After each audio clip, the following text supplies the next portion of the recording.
Hi, I'm Leanne Ely. I'm a nutritionist, a New York Times best-selling author, and some people even say I'm a life coach.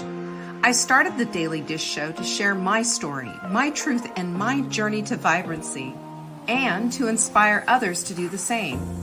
Because it's all about grit, perseverance, and finding a way despite the odds. It's about embracing the whole woman, not just the parts that are easy to love, and feeding her heart, mind, body, and soul. But I found that this isn't just my story, it's your story too. It's go time. This is the Daily Dish. Let's go to the moon, shall we? Let's talk about our attitudes, because it does determine exactly what we're going to get in our lives. When we have a crappy attitude, you know what it's like to have a bad attitude, right? Anyone here ever have a bad attitude? I mean, I've said that to Mark before. I'm just really having a bad attitude day today. And you know what happens when we have a bad attitude? Everything does not go our way, because the expectation that we throw out is one of not a lot. Have you noticed that? But I'm going to tell you something that's interesting. This is an interesting thing. They've shown that when you have a high level of optimism, you have a high level of success in your life. This has actually been researched, actually been studied. There is a correlation there. They go right together. Isn't that fascinating? So I say that optimism has the possibility and the capability of changing your life, especially if you're a pessimist. If you're a pessimist, well, there's something we got to be looking at that. And we're going to talk about how to rebuff pessimism and change it over. But right now, we're going to just talk about this whole thing, because I did a little bit of a deep dive into the subject of optimism, because who knew that this is such a thing that has been studied? So here's what they found. 5 decades of research show that being an optimist is healthier and you live longer. Doesn't that make sense, though? Doesn't it? I think it makes perfect sense. And get this, you have a 50% less of a chance of having a cardiovascular event. You have better cardiovascular health, even if genetics aren't favorable, if you're optimistic.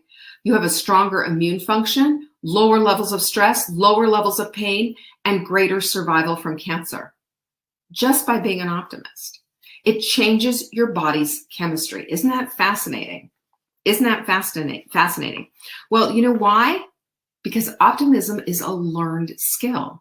It's not something, well, there's some people that just, I feel like I'm one of them. I tend toward a sunny disposition anyway, because I've lived on both sides of that.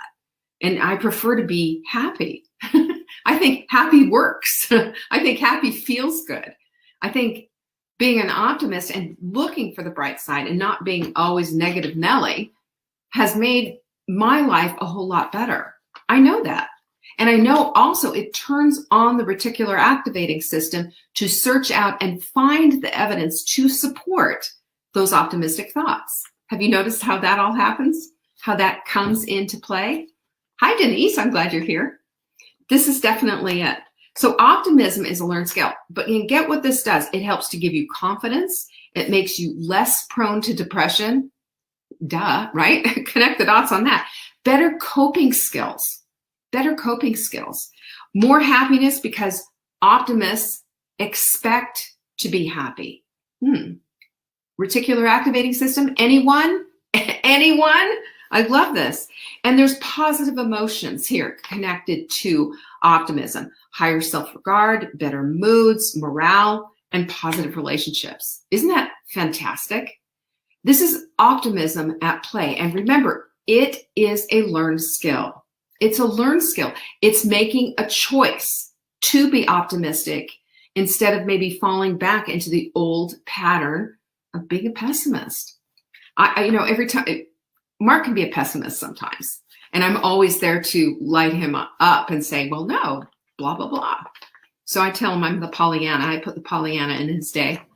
And that's what we want to do. We want to be optimistic because we want to and expect to have happy, vibrant lives. And they don't just happen. They're created. They're on purpose. That's just it. Patsy says, yes, even putting a smile on your face makes your heart happy. It does.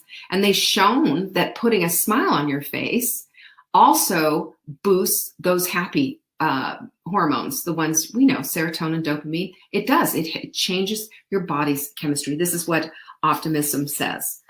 Get this. Research says that optimists are more attractive. Well, that makes sense too, because they're more fun to be around. Do you want to go hang out with Eeyore all day, or would you rather be playing with Tigger? I'd rather hang out with Tigger. Tigger's more fun. Tigger bounces all over the place, and he's a blast.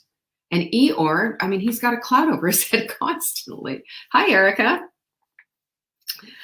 There's also, research also says that optimists have a more stable personality. That makes sense as well, doesn't it? So what do you do if you're saying, ugh, but I'm not that much of a pessimist. I'm not that much of an optimist, and I really would like to be. Well, let's call you a recovering pessimist, shall we? And I've got 10 things that are going to really help you out. You want to get into the weeds here? The first is, don't get hung up on one thing, because that's what pessimists have a tendency to do. They get hung up on the one thing and don't let go, holding on. They're the yeah butters. You know the yeah butters. Yeah, but I can't. Yeah, but it's too hard. Yeah, but I'm struggling. Yeah, but I'm overwhelmed. Yeah, but to answer everything with a yeah, but. Does that work? Does that help? Absolutely not. It just makes things worse. Number 2, there's always a perspective. There's always perspective. You've heard the whole half glass, half empty thing, the glass half full or half empty. How do you look at things? It's about your perspective. If you want to change to a sunny perspective, then start thinking sunny perspective types of thoughts. You can do it. It's simply a matter of disposing of one thought and changing it out for the other. And your perspective is, there's an opportunity there to change your perspective. It's just like changing where you're standing to see something. I've shared that story with you before. We were looking out at the deck, and I saw this beautiful pileated woodpecker, 17-inch tall. It's the big woody woodpecker is what I call it. Huge, beautiful woodpecker. Mark couldn't see it. And from my perspective, it was just right there at 12 o'clock. So I had to move him to where I was standing, push him down a little bit. He's 6'2", so I'm definitely not that tall. And that is how he finally got to see. So, perspective teaches us a lot, because we have to see things from other people's points of view. And also, perspective shows us that sometimes we're not seeing it because we're just in the wrong position. Think about that for a little bit. Number 3, remember, you don't live in the past. So what I have found is with folks who are pessimists, they're rolling around in the past stuff. They're holding grudges. They're having those negative kind of thoughts, and they're thinking the worst of people, which is really sad. So remember that if this is something you don't want, then leave the past behind. Easier said than done? Well, I'll tell you, we have the experience file for this. The experience file, right? We take the lesson that we've learned from that experience and put it in the experience file. And the rest of it, it's time to dismiss it. Because especially if you keep going back to it, it's going to keep bringing you down. And that's what pessimists do. They roll around in that old stuff, and it's not an attractive thing to do. I believe number 4 is one of the most important things, and you start the day with gratitude. Gratitude changes everything. It helps you to change your perspective. It helps you to see everything that you need to see. It gives us the sunny things that we need to have. Yeah, you know that. It makes us appreciate so much more. Friendships, relationships, hot water, and a nice shower. It makes us appreciate. And when we're appreciative and grateful and our hearts are full, what happens then? Everything happens, because now we see things from a completely different light. Optimism comes shining in. Well, there's Sarah. Hi, Jama. Good to see you too. Glad you're here. Number 5 is affirmations. Now, in the Take Back Your Life journal, it's a whole goal-setting plan that we create. And one of the things that we do, one of the powerful things that we do with our goals is change them into affirmations. Strong affirmations, I am affirmations. And that sets the intention. It sets everything up. It sets up our perspective and what we expect. It puts it in present tense so our brains can understand, because our brains don't understand past tense or future tense. They understand present tense. Okay, keep that in mind. So when we have affirmations, I am affirmations, we can start declaring, even if it's not totally true, an intention. I am an optimist. I am optimistically looking at the world. We can start throwing things in there and start hearing these things. Because when we do, we're going to start seeing them. That's going to be the evidence that we start to collect. Our reticular activating system will light up and help us out with that. What do you think of that? It's pretty amazing how our brains operate and how much we have the ability, seriously, to manipulate them. If you're done being a pessimist, if you're a recovering pessimist, as I like to say, then this is an absolute need to do. Number 6, if you've suffered through trauma, there is a thing called tapping. Have you ever heard of tapping? Well, it's tapping your meridians, and it's just moving energy around in you. And what the theory behind all of this is that in our tissues that we can actually hold emotion. It sounds real woo-woo and weird, but it actually works. So check out tapping. Tapping is really an interesting thing. And you can tap under your eyes, on top of your head, under your bra line right there. And I've done a lot of tapping myself, and it does calm. You know, if you think about it, we are just one little great big bodysuit full of energy. What if we get stuck someplace? This is how we move things along. Sarah says she loves tapping. This is so good. Hey, Randy, love to keep an attitude of gratitude. So good, so good. Number 7 is thoughts become reality. And if your reality is pessimistic, then your reality isn't going to be a lot of fun to wake up to, is it? This is why I want you to be in the recovery. This is why I want you to take this stuff down. This is why I want you to remember that if what you're thinking becomes a reality and it's full of all kinds of grim reaper types of prognosis over your life and your job and your relationships and everything else, that's not fun. It's not vibrant. Not vibrant. So here's what I want you to do, okay? I want you to start thinking about it. And when you have a thought that's awful, and you have a thought that's bringing you down, and you have a thought that isn't looking at that other person in the best light, or whatever it is that you need to, start flipping it. We talk about the pancake diet. Well, you know what?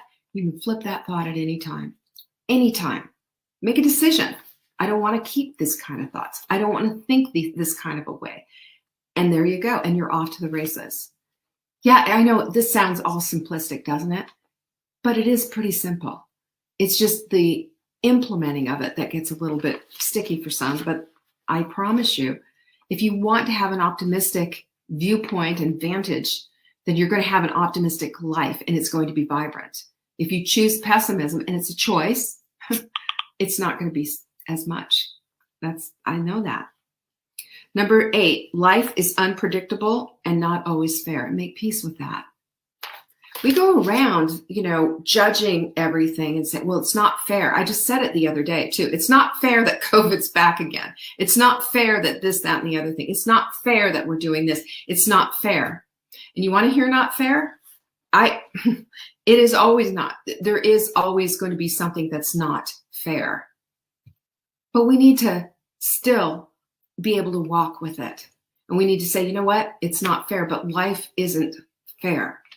Some people get better breaks than other people. If we sit there and compare ourselves with all of it, though, it's not going to be a fun time. Again, That's pessimistic, looking at everything everybody else has and making this proclamation, it's not fair. I used to do that all the time. I used to do that and just making sure that the whole world is fair, and it's not going to happen.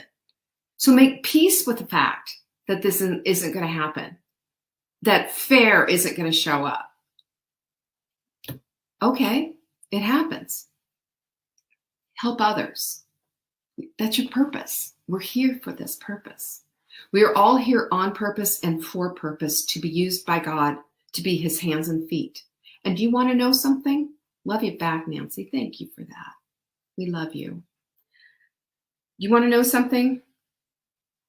When we help others, when we put a hand out, when somebody asks for our help, and we see this all the time in the Hot Melt Sprint group, it's a way of loving somebody, and it's also a way of boosting up yourself.